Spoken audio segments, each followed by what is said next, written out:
Una joven honesta fue sometida a una cruel prueba por parte de su empleador, quien dejó abierta una caja fuerte esperando atraparla en un error. Douglas Manson, poderoso y arrogante, estaba convencido de que detrás de cada sonrisa se escondía una traición, especialmente si no confiaba en tu origen. Pero Kayla no solo no cayó en su trampa, tenía preparada una respuesta que nadie vio venir. Y solo escuchen cómo esta historia dio un giro inesperado. ¿Y por qué? Al final, la justicia habló más fuerte que el prejuicio. Douglas Manson era un empresario adinerado, dueño de una cadena de concesionarios de autos de lujo en Georgia. Acostumbrado a controlar cada centímetro de su entorno, desconfiaba por naturaleza. Para él, la confianza no se daba, se ganaba, pero casi nadie lograba hacerlo. No importaba si se trataba de socios, empleados o incluso su propia familia. Todo debía ser verificado, monitoreado, puesto a prueba. La mansión en la que vivía con su esposa Helen tenía más cámaras que algunas joyerías del centro.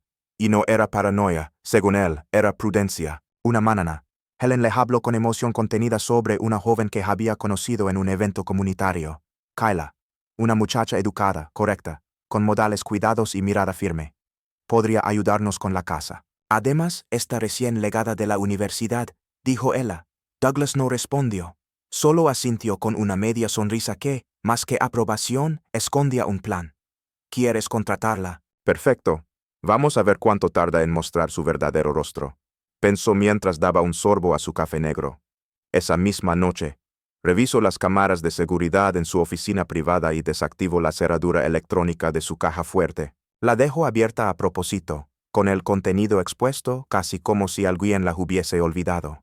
Dentro reposaban varios fajos de billetes, unos relojes antiguos y documentos personales. No dijo nada a Helen, solo colocó una cámara adicional, bien escondida, enfocada directamente al interior del gabinete. A la mañana siguiente, Kayla llegó puntual. Vestía sencillo, hablaba con respeto y se movía con diligencia. Helen le dio un recorrido por la casa, presentándole cada espacio. Al llegar al despacho, Douglas observó desde la pantalla en su celular mientras la joven entraba sola por unos minutos para limpiar el escritorio. Kayla colocó un pequeño balde con productos de limpieza en el suelo, sacó un pano y empezó a quitar el polvo del mueble. Vio la caja fuerte abierta, sus ojos se detuvieron por un instante. Pero no dijo nada. No se acercó. No tocó nada. Terminó su tarea.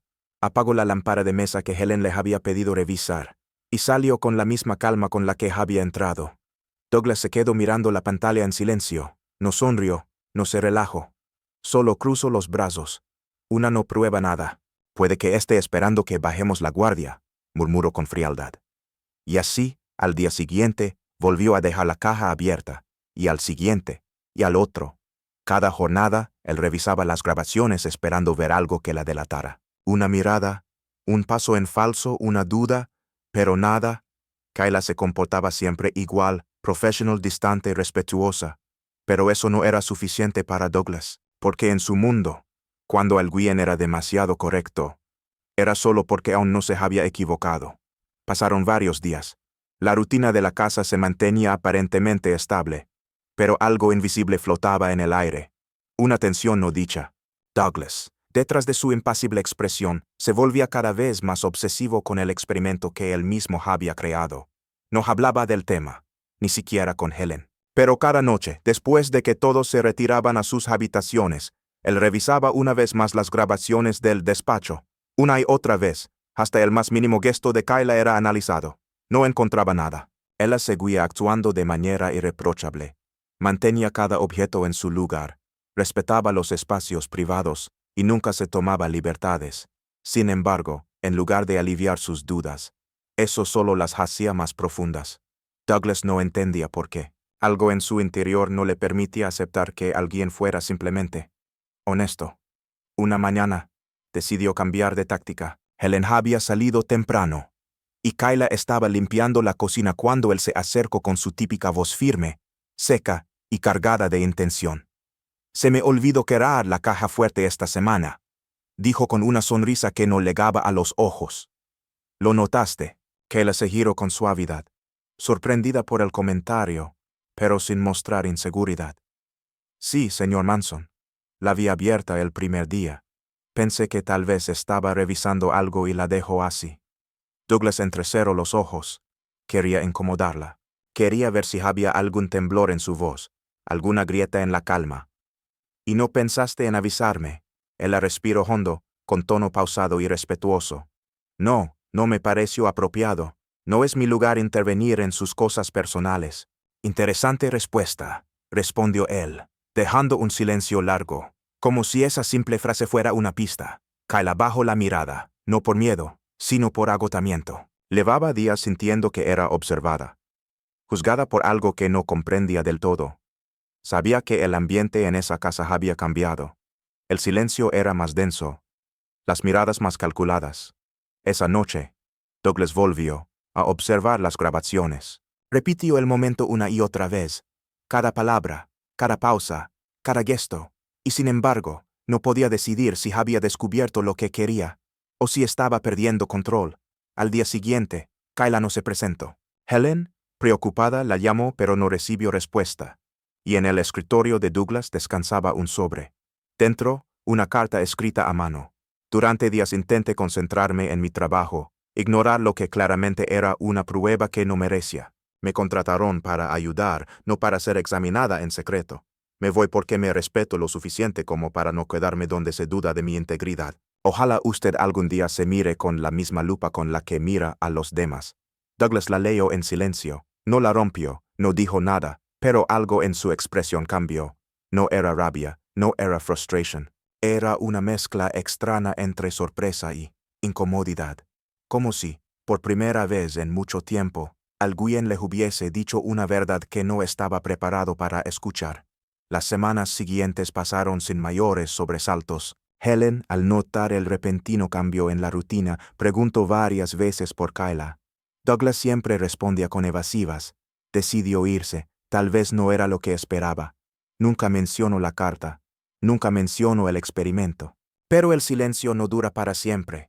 Una mañana de martes, mientras Douglas revisaba correos en su oficina, recibió un sobre selado de un despacho legal. Pensó que se trataba de una formalidad más, quizás algún tema relacionado con sus empresas. Lo abrió sin darle mayor importancia.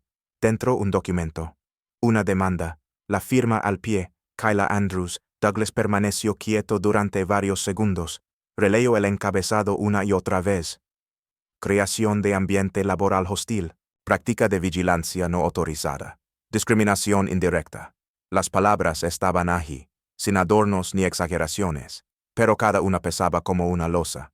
La demanda incluía anexos, extractos de grabaciones, declaraciones transcritas, una copia exacta de la carta que ella había dejado en su escritorio. Pero lo más impactante fue descubrir que una parte de las grabaciones no venía de sus propias cámaras. Kayla, con ayuda de una asesoría legal gratuita a la que había acudido poco después de irse, había recopilado sus propias pruebas. Audios de conversaciones clave, fotos del estado en el que encontraba la oficina cada día, y una cronología detallada de los ecos. El caso no era solo sólido, era simbólico. Douglas pensó en frenarlo todo de inmediato, usar sus contactos, negociar en privado. Pero era demasiado tarde. Un grupo de medios locales ya había accedido a la información pública del caso, y el nombre Manson comenzó a aparecer en titulares digitales. Demandado empresario por trato discriminatorio a empleada doméstica. El apellido que por décadas había sido sinónimo de prestigio empresarial, ahora se asociaba con sospecha. Helen lo confrontó esa noche. Por primera vez en años, su tono fue firme. ¿Qué hiciste, Douglas? Él no respondió. Guardó silencio, porque en el fondo sabía que todo lo que estaba ocurriendo no era más que la consecuencia directa de sus propias decisiones. La seguridad con la que había construido su mundo empezaba a mostrar grietas, y ahora ya no podía ocultarse detrás de cámaras ni excusas. Esta vez, alguien había tenido el valor de hablar, y esa voz iba a ser escuchada. El juicio comenzó a principios de otoño, las mañanas eran frías, el cielo gris. En el tribunal del condado, las cámaras de los medios locales esperaban desde temprano. Lo que parecía ser solo un caso legal más, pronto se convirtió en un símbolo mucho más grande. No se trataba únicamente de una disputa entre empleador y empleada. Era la historia de cómo una persona común, sin recursos ni apellidos poderosos, enfrentaba a una figura influyente, no con fuerza ni venganza, sino con integridad y coraje. Kayla Andrews llegó al juzgado con paso tranquilo. Vestía con sencillez, pero su presencia era firme, segura. A su lado, una joven abogada, excompañera de universidad, la representaba de forma pro bono. No tenían grandes recursos, ni asesoría mediática, pero traían algo más fuerte que eso, la verdad. El equipo legal de Douglas, por el contrario, era numeroso, técnico, preparado. Pero por más elegantes que fueran sus argumentos, había algo que no podían maquillar: los hechos fríos, grabados, documentados. Durante la primera audiencia, se mostraron imágenes captadas desde las cámaras de seguridad de la propia casa Manson. En ellas se veía como la caja fuerte quedaba abierta repetidamente, siempre sin razón. También se presentó una línea de tiempo precisa de los días y horas en que eso ocurrió, junto con grabaciones donde Douglas hacía comentarios sarcásticos sobre la verdadera naturaleza de la gente cuando se les pone a prueba. Pero el momento más delicado llegó cuando se reprodujo un fragmento de audio en el que Douglas decía, con tono informal, casi como quien comenta algo sin pensar: todos sonríen igual, pero en cuanto les das la oportunidad, enseñan quiénes son. No dijo ningún término ofensivo, no alzó la voz, pero todos en la sala entendieron lo que implicaba. Era la forma, la intención, el prejuicio escondido detrás de una sonrisa fría. Cuando Kayla fue llamada a testificar, su declaración fue clara, pausada. No dramatizo, no levanto la voz. Conto los hechos como fueron. Hablo de sus estudios, de sus planes, de cómo pensó que trabajar en una casa tranquila le permitiría ahorrar para rendir el examen estatal de Derecho.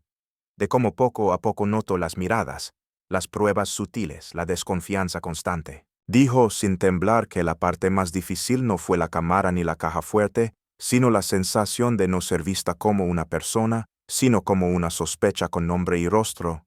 Douglas no levantó la mirada en ningún momento de su testimonio. Se mantuvo en silencio, con las manos cruzadas y el rostro tenso. Helen sí la miró, y bajó los ojos cuando Kayla terminó de hablar. Al final del proceso, el juez falló a favor de Kayla. Se le otorgó una compensación significativa por el daño psicológico y moral. Pero más allá del aspecto económico, el caso fue reconocido por su valor simbólico.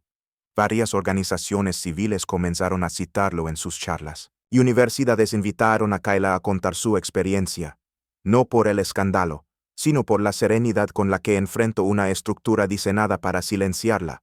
Con el dinero del fallo, Kayla presentó finalmente el examen de abogacía. Lo aprobó con mérito. Poco después, abrió una pequeña oficina legal en un barrio de clase trabajadora, dedicada a asesorar a mujeres jóvenes en situación de vulnerabilidad. Su lema estaba escrito en la puerta: el respeto no se pide, se construye. Douglas se retiró de varias juntas directivas en las que tenía asiento. Algunos de sus socios lo presionaron para que se alejara de la vida pública. Su apellido, antes sinónimo de éxito y poder, ahora despertaba incomodidad. No hubo titulares escandalosos, ni entrevistas explosivas. Solo una lenta retirada, como una sombra que se disuelve sin dejar rastro. Helen se mudó a otro estado. En una breve declaración, dijo que su decisión no fue por lo que se descubrió, sino por lo que había elegido ignorar durante demasiado tiempo. Una tarde de invierno, cuando Kayla cerraba su oficina al final del día, encontró una carta sin remitente en el buzón. Dentro, una sola hoja con letra firme y sobria. Creí que te estaba enseñando algo, pero fuiste tú quien me enseñó a mí. Me equivoqué. Ti. Ella la leyó sin prisa. No sonrió. No guardo rencor. Solo doblo la hoja con cuidado y la coloco en el cajón inferior de su escritorio, junto a otras cosas que ya no necesitaban ser exhibidas, pero que nunca debían ser olvidadas. Porque a veces, las batallas más difíciles no se pelean en voz alta, ni con gritos. Se pelean en silencio, con integridad, con la decisión de mantenerse firme cuando sería más fácil rendirse. Y cuando esa lucha se gana, no solo cambia una historia, cambia la forma en que otros se atreven a escribir la suya.